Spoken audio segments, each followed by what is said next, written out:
Hi, this is Jason from Horrific Nightmares. Welcome to another edition of What's in the Bag, Jay. Actually, the reason why you're seeing this view instead of the normal one is because my tripod just took a crap. So, bear with me. I hope to get a new one this week, and things will be back to normal.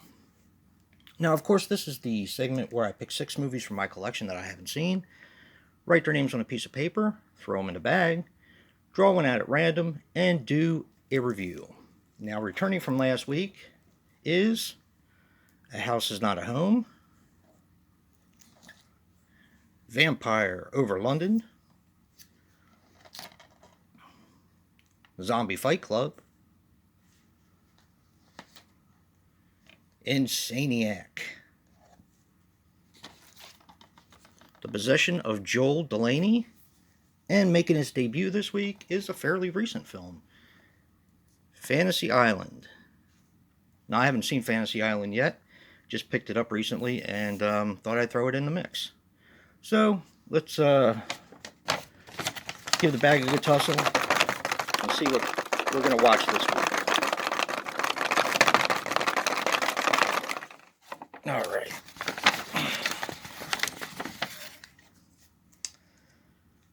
Okay, we have...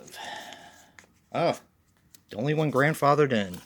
The Possession of Joel Delaney. Very cool. So I'm going to set that aside while I set the other movies side by side and take my trusty Freddy vs. Jason die, and we're going to see what comes back next week.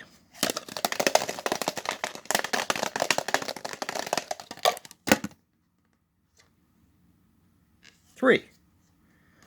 Okay. Let's get the bag another good tussle. And pick out 3. Okay, pick number 1 is A House Is Not a Home. One of my favorite Luther Vandross songs.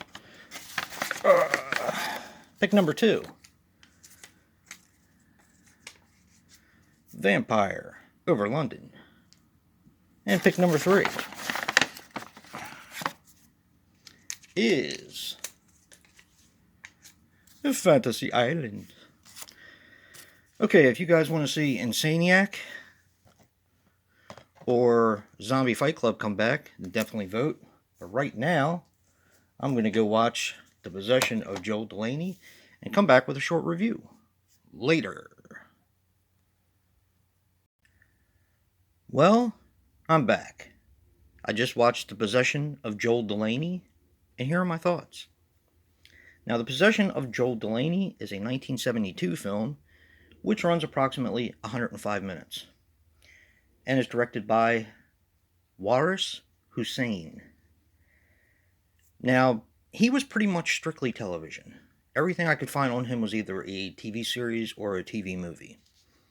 And this, I'll be honest, this does feel like a bit of a TV movie every once in a while, but it is rated R, and it does have nudity and some language and stuff like that. Now, this stars Shirley MacLaine as Nora Benson. She was in The Trouble with Harry from Hitchcock, Steel Magnolias, and Terms of Endearment. So this is pretty much a different type of part for her. Perry King as Joel Delaney. He was in The Day After Tomorrow, Search and Destroy, and Class of 1984. Class of 1984 is a fantastic movie. Search and Destroy is actually one that I've been looking for a while. Now, I know Dark Sky Films put out a double feature with Search and Destroy on it. It's kind of like a Vietnam revenge film, but I haven't been able to find it yet. If anybody out there has a lead, let me know. And finally, David Elliott as Peter Benson. He was in Jaws 2, Playtime, and Knock on Wood.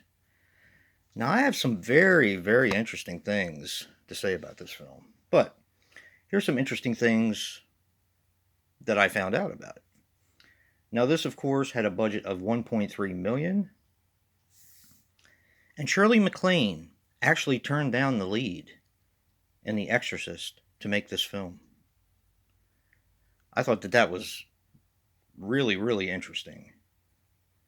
And this actually predates The Exorcist by a couple years. So this is considered to be one of the very first possession films, mainstream. I thought that was kind of neat too.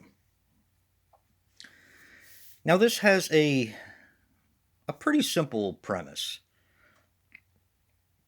You have Joel Delaney, who of course is played by Perry King.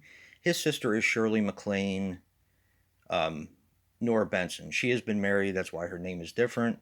She is divorced now, she has a couple kids, and he is Uncle Joel to her kids. Kind of a. She's a socialite, and she comes off as quite the snob, which is a part I'm not used to from Shirley MacLaine. She doesn't normally come off like that, which I thought was interesting. It kind of made you hate her in a weird way until the movie progresses. So you have Joel Delaney, of course, like I said, played by Perry King, who is kind of this fun-loving uncle and brother who is very close with his sister, very close to his niece and nephew, and just a pretty much well-loved guy. Very nice person, life of the party, that sort of thing. He starts to kind of break down. Weird things start to happen. He starts to have very uncharacteristic things happen in his life. And he is basically possessed by the dead spirit of a person that he knew. I'm going to leave it there. There's more to it, but I don't want to give away any kind of key plot points. Okay, pros and cons. I'll go with my con first. It was a little longer than it needed to be, and it could have probably been cut down by like maybe 10 minutes. This is going to be both a pro and a con, and that's Shirley MacLaine.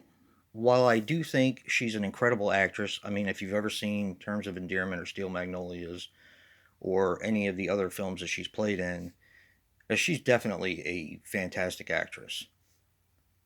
The pro and the con is the part that she played in this. Like I said, I was not used to seeing her be so snotty and entitled, and I don't know, it just kind of put me off a little. But at the same time, the reason why it's a pro and a con is because it was a fantastic acting. Um, she displayed some really fantastic acting in it. The other con is it's kind of a slow burn for a lot of the film.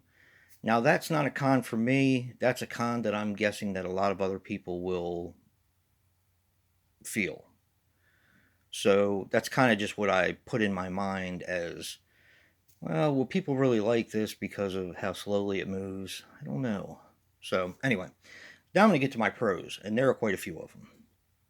The pros are this gets incredibly mean spirited and incredibly awkward and uncomfortable. And it's very subtle in the way it does this, which I really liked. It was very cleverly written.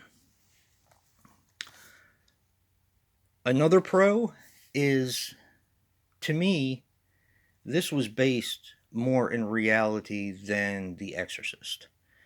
I don't like it better. The Exorcist is a film that deserves all the accolades it's gotten. If this, the reason why this movie is not hailed as one of the best Exorcist movies ever or possession movies ever is because it's not as good as The Exorcist. So, with that being said, um, I liked that it was rooted more in reality. That's to say, there wasn't this huge fantastical ending like in The Exorcist and like the makeup job and everything, which I love about The Exorcist, but like I said, this was more realistic to me. The acting was brilliant. Perry King is actually a really good actor. I liked him in Search and Destroy, of course, and I liked him in Class of 1984. But you really get to see him act in this. I do have another con, but it's really a nitpick. He starts talking in a different language, and you can tell it was dubbed by a different person. It's not really all that off putting. I understand why they did it, but it was kind of a little distracting. So it could have been done better. All in all, I actually really like this film. I think this film is definitely worth a watch. I don't know. It can't be compared to The Exorcist because it's in no way like The Exorcist. It's like apples and oranges. But if you want to see a good possession film with really decent acting that has a really interesting story, definitely check this one out. I think you'll be pleasantly surprised. And don't forget to vote for the ones that didn't make it. And if you like what you see in here, hit that like button and subscribe. And until next time, peace.